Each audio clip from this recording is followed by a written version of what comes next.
Sony is dusting off its shoulders from last year's smartwatch bust, which failed to impress, and it's at it again, unveiling the Sony Smartwatch 2. Made for Android operating systems, the second generation has quite a few upgrades from its predecessor, most notably water resistance and near-field communication, which makes linking gadgets simple. Sony was one of the first companies to come out with the smartwatch, and perhaps that speed could be the root of its sloppy outcome. Gizmodo called the last model the worst thing Sony has ever made.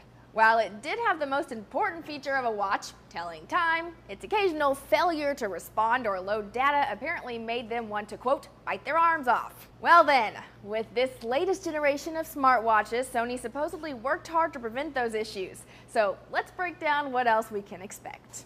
Round 2 has a bigger screen with higher resolution. It's also supposed to be easier to read in the sunlight. The battery life is expected to be much longer, and it's more attractive than the first with an aluminum body and stainless steel wristband. It will also work with a wider range of Android phones, making it easier to answer calls, take pictures, and control presentations, all by just touching your wrist. Also, unlike the old version, the 2 allows you to read previous downloads without having to connect to your phone.